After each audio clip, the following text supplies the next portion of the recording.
Hey y'all, we're starting a new series called Rhythm Roulette. We'll be taking a look at an EKG every week or two and go through some interesting findings. Here's the EKG for this week. Take a second for review. Now see if you can find at least 5 abnormalities. Go ahead and pause the video. Alright, the first finding you probably noticed just glancing at this EKG are the premature ventricular complexes, or PVCs. PVCs are spontaneous depolarizations that start in the ventricles. The depolarization starts in the ventricles and spreads in a retrograde fashion, resulting in a wide QRS complex. Another consequence of the ventricular origin, the retrograde depolarization fails to reset the sinoatrial node. So, if you measure the distance between the QRS complexes surrounding the PVC, the distance will be 2 times the normal P-to-P interval, known as a compensatory pause.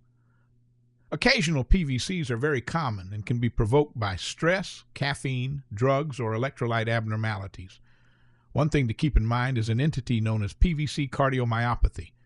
This dysfunction of the left ventricle occurs when the frequency of PVCs are greater than 10% over a 24-hour period and can be reversible with treatment. The next abnormality on this EKG we'll talk about is left atrial enlargement. The sinoatrial node resides in the right atrium, and in normal sinus rhythm, depolarization spreads from the right atrium to the left atrium.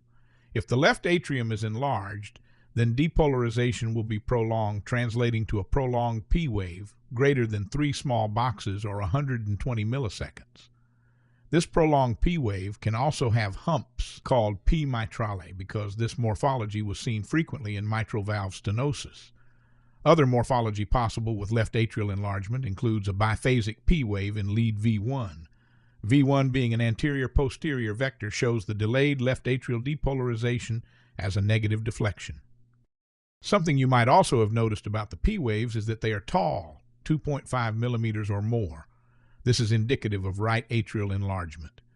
These peaked P waves are best seen in leads 2, 3, AVF, and sometimes V1. This morphology was also called P pulmonale, since right atrial enlargement is frequently seen with pulmonary diseases.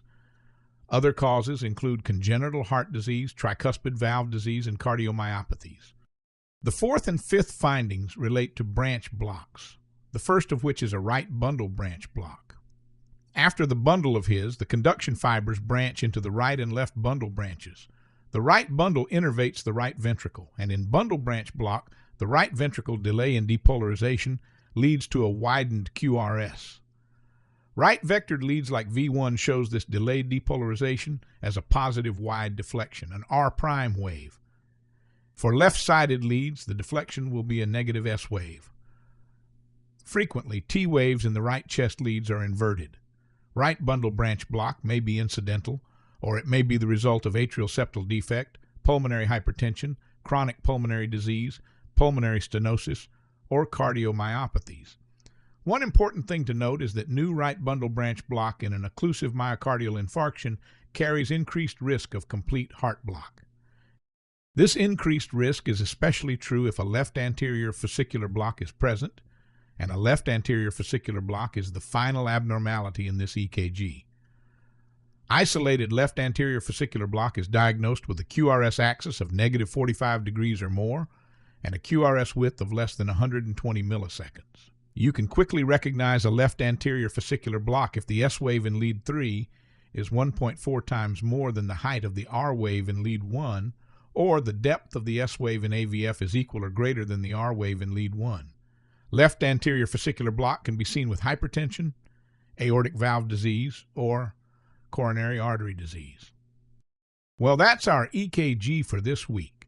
We hope you learned something, and check back for more medical education videos.